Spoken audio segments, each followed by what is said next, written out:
Bharat Ratna doctor Bhimrao Ambedkar को कोटि कोटि नमन। ये कार्यक्रम डॉक्टर भीमराव अंबेडकर के जीवन पर आधारित है, जहां भारत की जनता के प्रति उनके योगदानों को पूरी सजगता से चित्रित और रेखांकित करने का प्रयास है। कार्यक्रम में दिखाई गई घटनाएं लब्ध पुस्तकों से ली गई हैं। इस कार्यक्रम के जरिए चैनल की ओर से एक विश्वसनीय, सजग और सकारात्मक प्रयास है कि डॉक्टर बाबा साहेब भीमराव अंबेडकर के जीवन की संघर्ष यात्रा एवं गौरव गाथा पूरे आदर के साथ घर घर पहुंचे और उनके योगदानों से सभी संपूर्णता में परिचित और आह्लादित हों।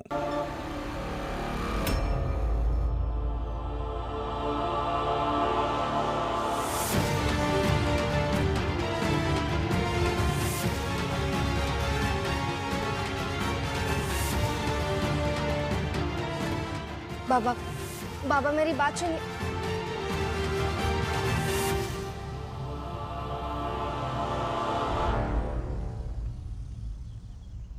हमें जोखू, हमें लागत है ना कि इस चाल में एक अच्छी चीज सीखे को मिल सकत है। ऊ का यह है कि जबरदस्ती का रिश्ता बनावे, बढ़ावे और बार बार जतावे का अभ्यास होता ही यहाँ। हाँ, ये तो है। तभी तो देखो, भीमराव की बुआ को चोट लगी, ये सब भी बुआ के साथ अस्पताल जाने को तैयार हुए, लेकिन इन्हें रोक दिया गया। इसका क्या मतलब है? अरे अभी समझे तब ना। अब अगर आदमी अपन सुख बांटे से कोनो का रोक देना तो का कई कारण होता है, लेकिन अगर आदमी दुख बांटे से रोक दे तो का एक ही कारण होता है, और वो कारण ये है कि व्यक्ति के जिंदगी में कौनो मायने नहीं है। हाँ, लेकिन ये समझे तब ना, और बाकी के जन तो कहोगे समझ भी जाए, लेकिन ये शोभा समझे तब ना।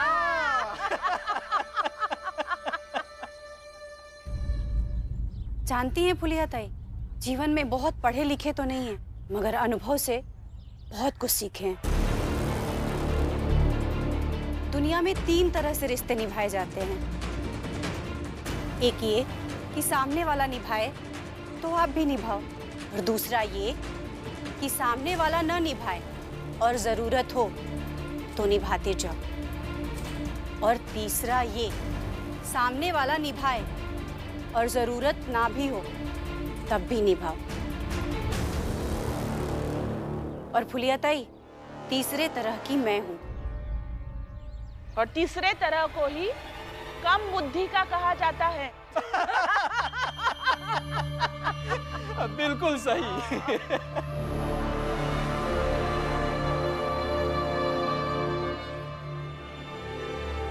करुणा को देख, तेरे बाद आई ना इस घर में बहू बनकर, लेकिन उसने घर भी संभाला, अपने पति को भी संभाला। जिसकी जितनी हैसियत थी उसे उसकी हैसियत में रखा, और ऐसे ही रिश्ते चलते हैं। और तू बहुत महान समझती है ना अपने आप को रिश्ते निभाने में, तो अपने पति से क्यों नहीं रिश्ता निभा पाई? तेरी बहन आई थी, उसे मिली दोबारा, या वो मिली तुझे? ये अभी पूरन पूरन कर रही है तू, लेकिन कल को इस पूरन से भी रिश्ता तोड़ देगी तू। जीजा भाई, आगे एक शब्द नहीं बोलोगी।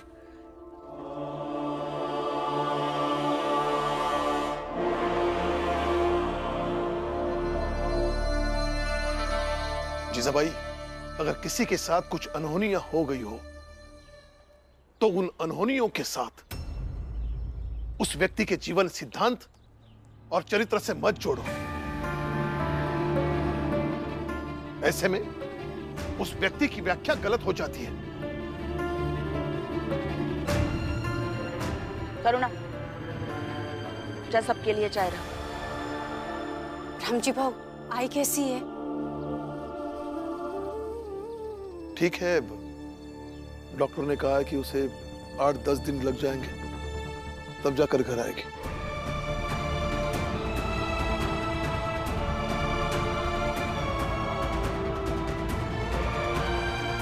बाबा,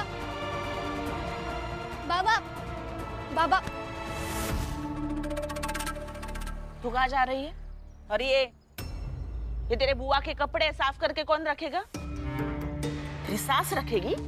आई मैं वो सब साफ कर दूंगी, लेकिन बाबा अभी गुस्से में दीदी से बात करने गए हैं और ये ठीक नहीं है। तो जाने देना, ससुर और बहू के बीच का मसला है। तेरा काम कर, जा कपड़े साफ कर, जा।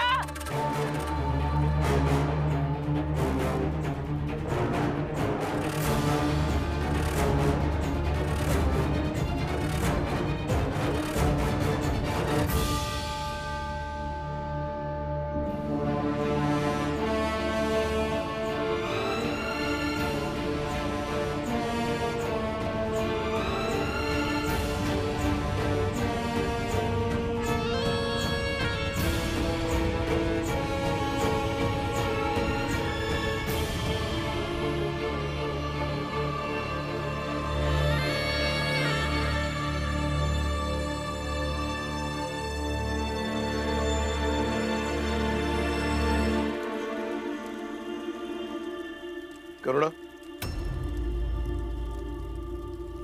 क्या मैं पूछ सकता हूं कि तुमने मीरा को धक्का क्यों दिया?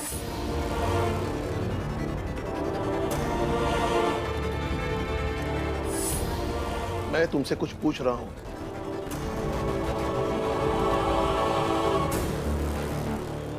बताओ करुणा, मैं तुमसे कुछ पूछ रहा हूं। तुम्हारी बदतमीजियां दिन ब दिन बढ़ने लगी है।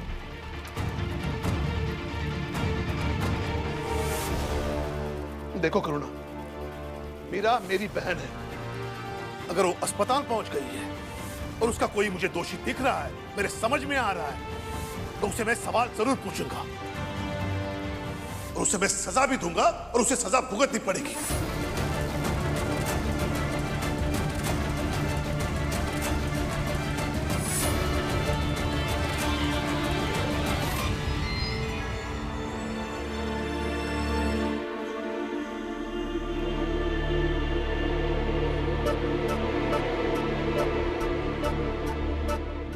रमा, क्या हुआ? वो बाबा अंदर करुणा दीदी से बात करने गया और मैं पीछे से जाने लगी तो आई ने कहा कि ये ससुर और बहू के बीच की बात है।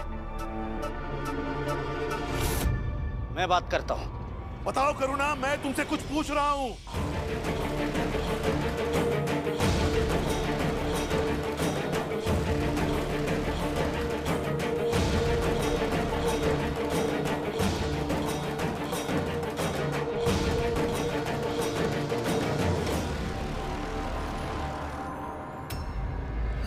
करुणा, मैं कुछ पूछ रहा हूं और तुम जवाब नहीं दे रही हो।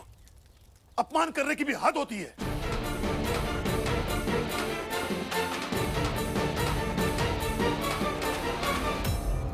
बाबा, ऐसे डांट कर पूछोगे तो कौन बहू जवाब देगी?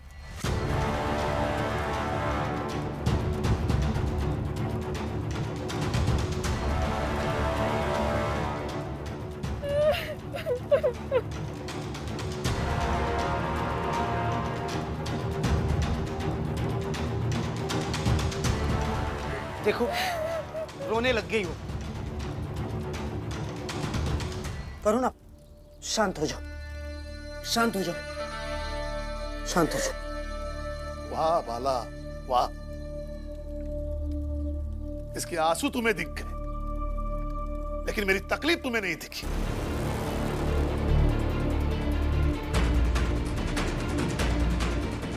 जिसे झेलते झेलते मैं इतना भर गया हूं कि मुझे जोर से बोलना पड़ रहा।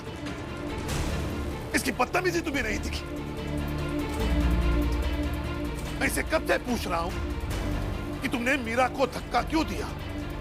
अगर इसने धक्का दिया तो इसे सजा भी मिलेगी।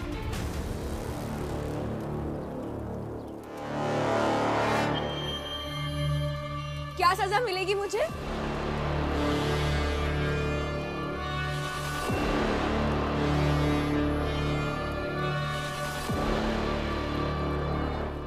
बताइए। और जो भी सजा मिलेगी ना, बराबर बराबर मिलनी चाहिए, मुझे और लक्ष्मी को।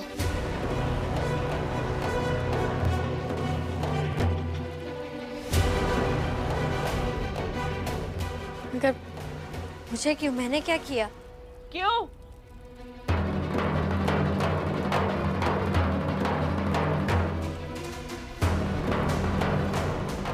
उस खिंचातानी में तू नहीं थी वहां, और अगर थी तो दीदी जिस बल से गिरी उस बल में तेरा जरा सा भी हाथ नहीं था, ये कैसे तय होगा?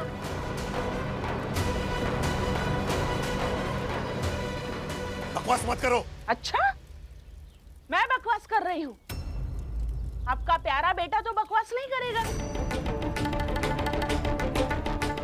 बता भी, अगर एक पैसा भी लक्ष्मी का बल लगा होगा तो लक्ष्मी भी दोषी हुई ना, जबकि वो बार बार कह रही है कि जो कुछ हुआ वो सिर्फ एक हादसा था। झूठ बोल रही है।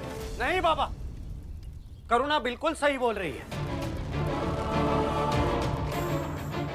और मुझे विश्वास है कि वो ना तो झूठ बोलेगी और ना ही किसी को धक्का देकर गिराएगी। काला भैया, थोड़ा आराम से बात कीजिए। पापा से ऐसे बात करने की अनुमति किसी को भी नहीं है। लक्ष्मी, क्या है ना, करुणा अब मैनेजर बन गई है तो तुम उससे जलने लगी हो और इसीलिए तुम चाहती हो कि करुणा गुनहगार साबित हो जाए और बाहर मोहल्ले में लोग बातें करने लगे कि कैसे एक बहू ने अपनी बुआ सास को धक्का देकर घायल कर दिया। हाँ?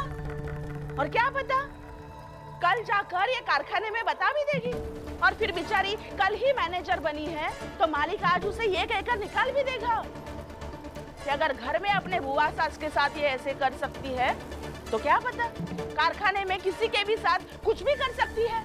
बस, बहुत हो गया। शांत रहिए जरा आप सब। इतना बड़ा नाटक बनाने की कोई जरूरत नहीं है।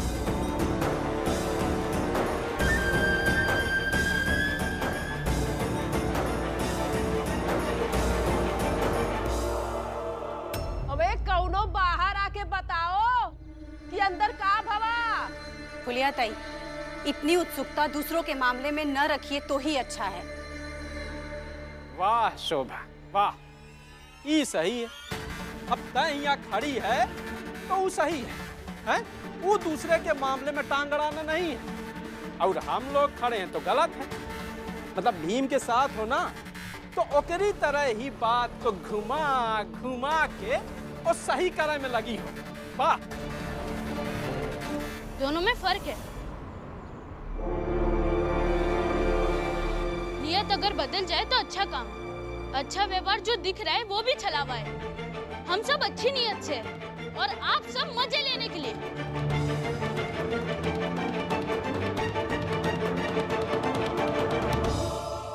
और करुणा दीदी, आपके तरक्की से किसी को कोई दिक्कत नहीं है।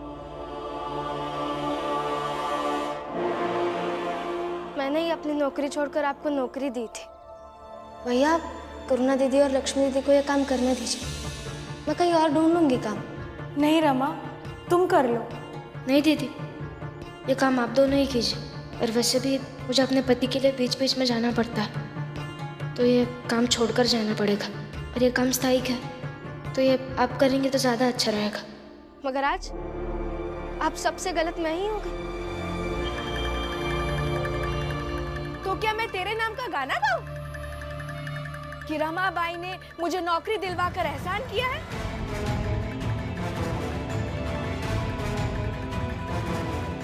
एहसान माना जाता है, दिल से मानती हूँ, लेकिन चिल्ला चिल्ला कर नहीं बताऊंगी। तो मैंने कब कहा आप चिल्ला कर बताइए। दीदी, बहुत उपजाऊ बीज अगर रखी रह जाए तो वो सड़ जाती है। कृतज्ञता भी सड़ जाती होगी ना। और ये जो चेहरा है ना, इसके भाव से सब समझ आ जाता है कि कौन किसके लिए क्या सोचता है।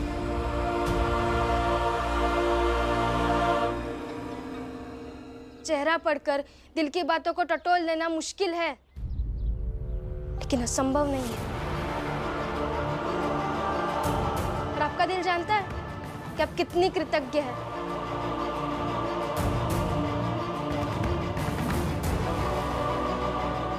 सच कहूं दीदी, हर व्यक्ति को अच्छा लगता है कि वो अगर किसी के लिए कुछ करे तो दूसरा भी याद रखे। आप याद मत रखिए, लेकिन कम से कम मुस्कुरा कर तो रहा कीजिए, ताकि जीवन में आप भी खुश रह सके और हम भी खुश रह सके।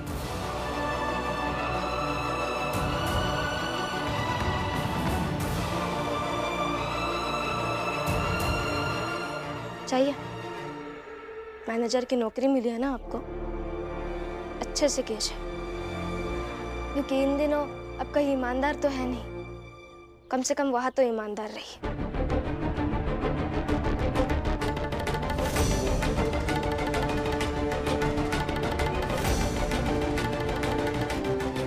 बाबा जाने दीजिए, जो हुआ सो हुआ। बुआ जब ठीक होकर आ जाएंगी तो वो खुद ही सजा दे देंगे, और उन्हें अच्छे से पता होगा कि उन्हें धक्का देने में लक्ष्मी दीदी ने कितना धक्का दिया है और करुणा दीदी ने कितना धक्का दिया है।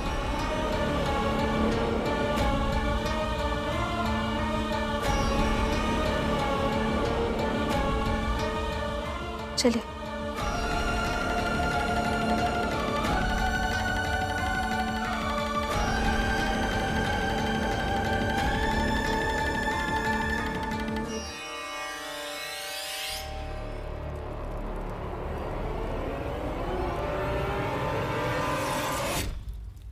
अब बुआ लौटकर आएगी ही नहीं। मतलब क्या करने वाली है तू? बस आई, आप आशीर्वाद दे दीजिए। आशीर्वाद तो बहुत है। तो फिर बस अब देखती जाइए मैं क्या क्या करती हूँ। जो जो आपने सोचा और नहीं कर पाई वो सब करूंगी मैं, और हर हाल में करूंगी।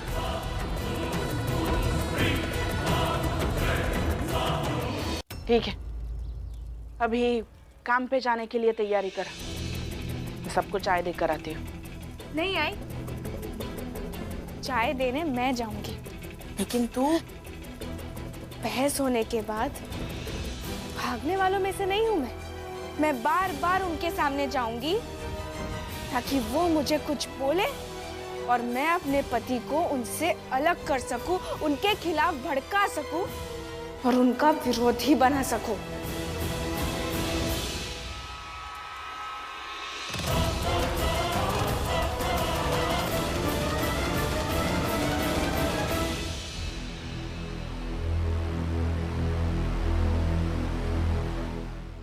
क्या हुआ लक्ष्मी? सब ठीक है ना? शोभा काकी, जीवन में सब ठीक कहाँ रहता है?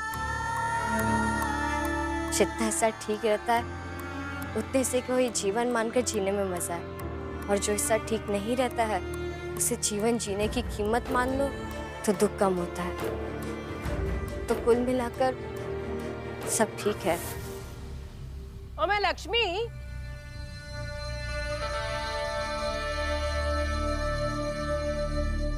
हम तो थोड़ा थोड़ा सुने हैं कि बुआ को धक्का तुम ही दी ही सो। हाँ लक्ष्मी बताओ ना। अरे बुआ को तैं धक्का दिए कि करुणा धक्का दी से? अरे बताओ। हाँ लक्ष्मी, सही सही बता ना, तुम दोनों में से धक्का किसने दिया? जिसको जो मानने में खुशी मिलती है ना, वो मान लीजिए।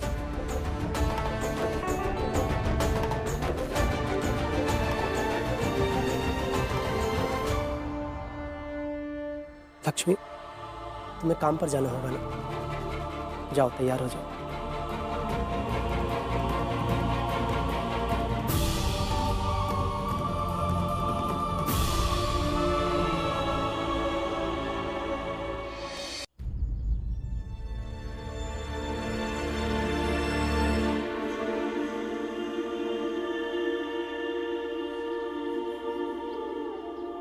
क्या करूं मैं? सच में उलझ गया हूं।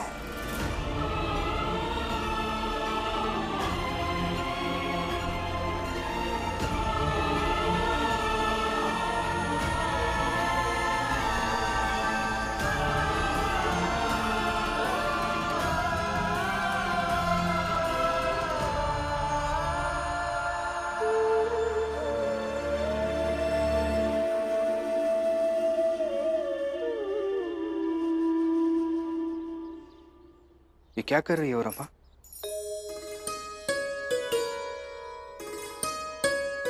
कल रात मेरे पति उलझ गए थे तो उन्हें सुलझा रहे हैं।